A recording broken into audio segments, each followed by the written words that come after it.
Kumusta katupa? Maraming salamat dahil nandito ka. So ayun mga katupa, tayo mag-unbox ng isang professional 4-channel mixer.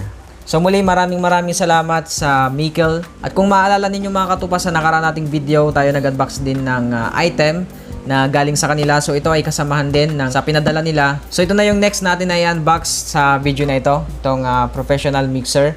So it is a great opportunity talaga na magkaroon ng mixer at magagamit natin to sa recording. So ano pang ating hinihintay mga katupa? I-unbox na natin ang professional 4-channel mixer na ito.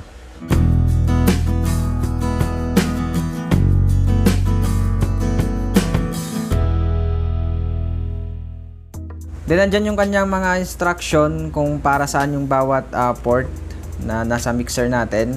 And may mga guide siya, guidelines. So ito ay 16 DSP professional mixer. At ito naman yung itsura niya sa may likod. Built-in 16 DSP USB interface mixer. DC 5 volts power supply. At sa bandang side, meron dyan nakalagay yung kanyang pangalan pa rin. So yung kanyang model ng mixer na ito ay KTP4. Then sa other side,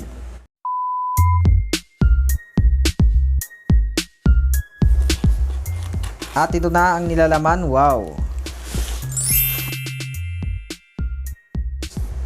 User manual. At narito yung kanyang pinaka cable for power supply at yung kanyang adapter. Yung kanyang charger ay parehas na USB. Parehas lang USB magkabilaan. Then yun lang nakalagay sa box. So ito na mga katupa yung itsura ng mixer. Wow!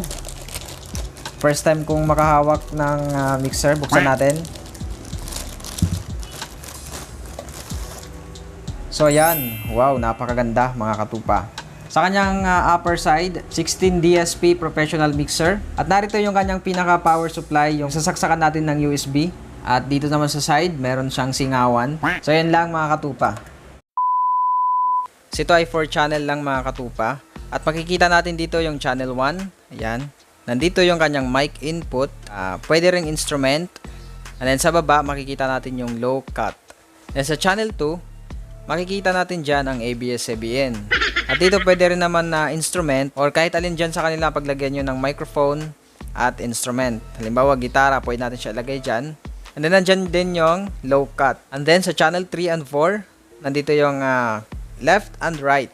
Ayan, red and then white.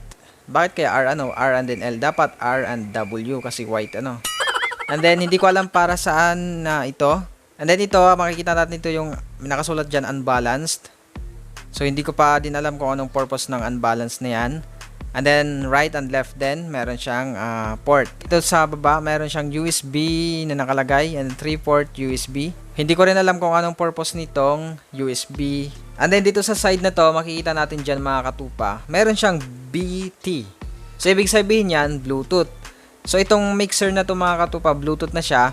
Pwede natin i-connect yung cellphone natin dito at magpatugtog. I-connect natin sa ating amplifier or speaker, pinaka-output. So makikita din natin dyan ang USB port. Ayan. Pwede siyang lagyan ng flash drive kapag gusto natin na magpatugtog. And then ito yung kanyang pinaka-screen, yung monitor ng player. So nakalagay dyan digital MP3 player. So nandyan yung mga buttons niya, yung record, yung previews, next, and then mode. Itong mode, kapag pinindot natin, mag-switch siya sa may Bluetooth. Then kapag pinindot ulit, mag-switch siya sa may pinaka MP3 player.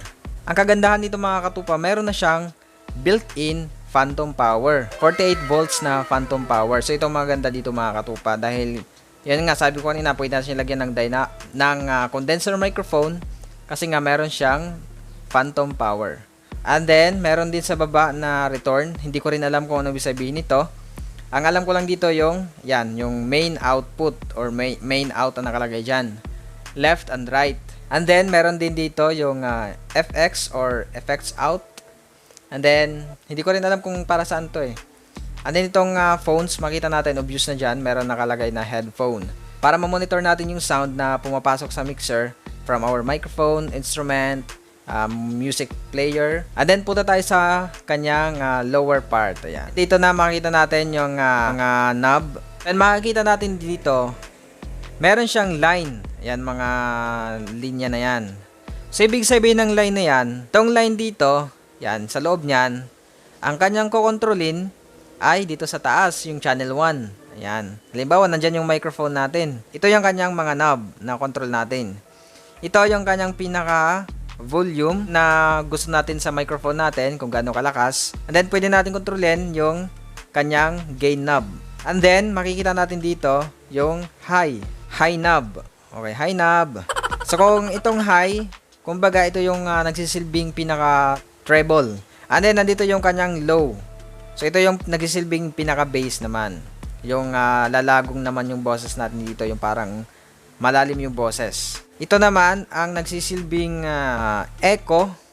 Kontrolado nito itong effects na knob na to, itong mga effects. Kapag naka-off to, kahit naka-on dito o naka-taas to lahat, hindi siya magkakaroon ng effect dito. Kasi kailangan mo siyang i-on or itaas, and then kukontrolin natin dito yung kanyang effects. Then, last, meron dito sa baba na pan. Ito naman ang yung output ng audio mo. Kung gusto mo na stereo or mono, syempre kapag nasa right siya, yan, may nakalagay dyan na R and then L. Ibig sabihin yan, kapag nilagay natin siya sa may R, nasa right lang yung lalabas na sound. Ibig sabihin, mono lang siya. And then, pag nasa left lang, mono lang din.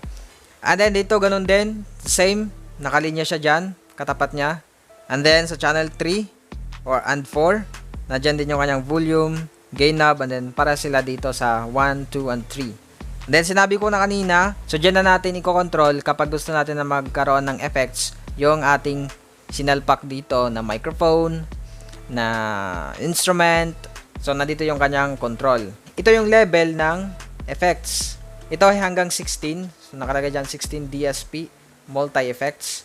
And then, nandyan yung delay. And then, nandyan yung level kung hanggang anong level yung gusto mo na effects dito sa ating mga inilagay dito na input. Then, meron dito nakalagay na return level, yung level ng return.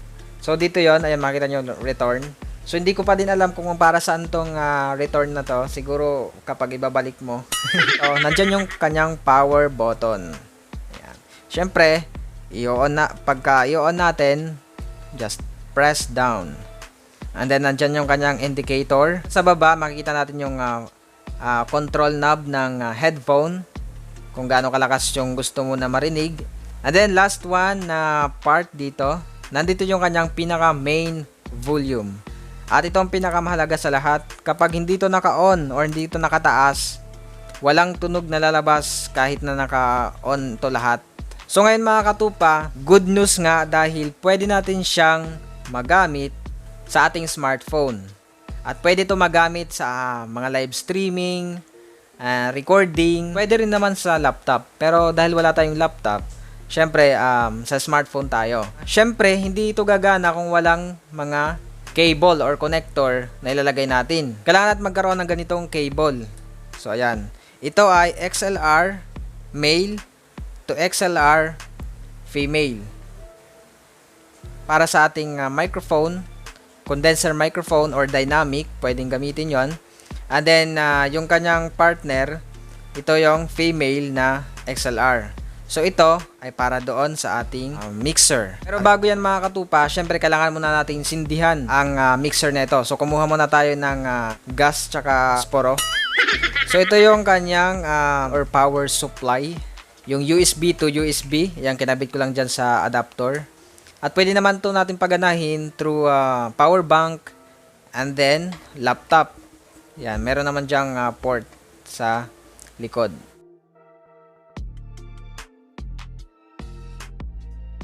Isasaksak natin sa ating power socket.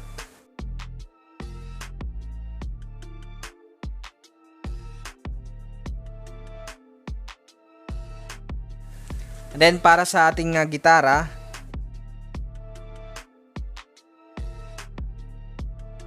so meron ito sa Shopee mga katupa. Pwede nyong bilhin to at nasa description yung link ng item na to na pwede nyong mabili. Para sa ating main output dyan.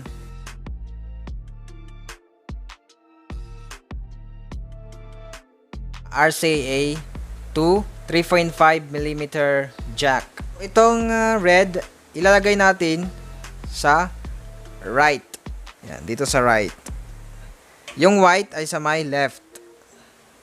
Siyempre, saan pa ba?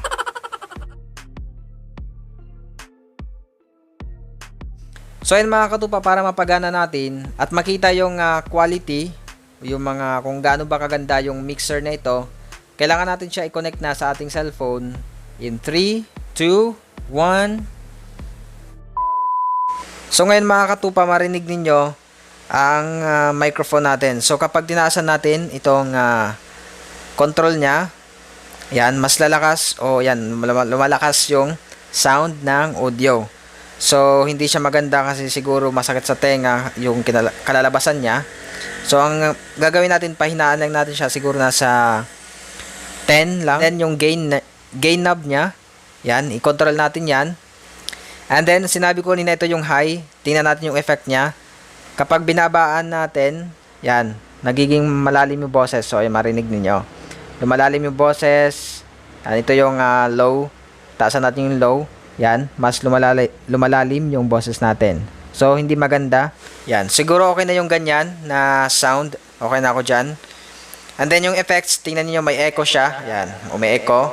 Yan yung effects. Wag na wag kalilimutan na pindutin yung phantom power kapag nakikabit na yung microphone, yung condenser microphone. Yan, tiplan nyo lang mga katupa kung sa tingin nyo okay na kayo sa ganyang sound. Yan, kayo bahala. Then magkakaroon siya ng malaking effects kapag pinihit natin dito. Halimbawa sa boses natin, sa vocal muna tayo. Boses mo. Lagyan pa natin, number 2. Ayan, nagkakaroon na siya ng malakas na echo. Yan. Number 3, 4, 5, 6, 7, 8, 9, 10, 11, 12, 13, 14, 15, 16.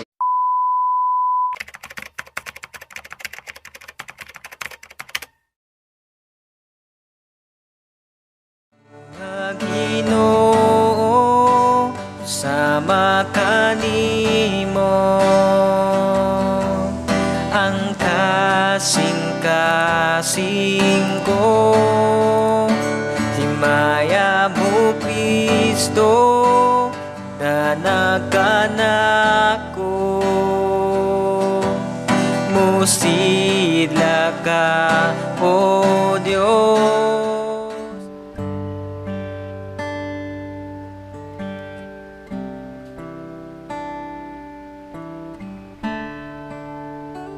Papuntay sa kabutihan mo,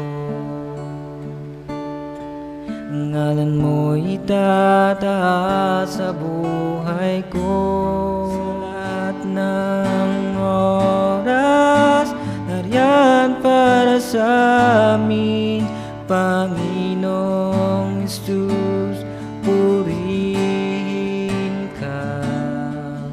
Dakilain ka sa buhay ko, aming Ama. So yun mga katupa, so far so good. Napakaganda ng Mikel PTP4 Professional Mixer. So ang napansin ko lang mga katupa sa quality ng audio, pagdating doon sa open camera yung ginamit natin na application, and then sa built-in camera. So medyo maganda doon sa open camera. Kasi meron dong option na masaset natin yung audio source. Meron dong, basta makikita nyo pag download nyo yung open camera, meron doon na yung audio source niya, pwedeng ilagay natin na external mic, unprocessed, or ano pa man meron doon. So, napansin ko na mas maganda sa open camera yung output ng audio natin from our mixer compared dun sa built-in camera. So, kaya i-recommend mga katupa na kapag gagamit kayo ng mixer na to, i-download ninyo yung open camera kasi maganda dito, maraming features na pwede natin magamit. Grabe yung kanyang quality talaga. So first time ko magkaroon nito ng mixer na to. So once again, maraming salamat Mikel for sending me this 4-channel professional mixer. Talagang ako ay nabibless. Talagang grabe. So yun mga katupa, masabi ko sa mixer na to, super quality. So ganito pala yung mixer, talagang ang ganda ng nilalabas na audio natin pagdating sa recording. Kung gusto niyo bumili nito mga katupa, nasa description box yung link ng item na to. pwede kayong bumili doon sa Mikel, sa official store nila.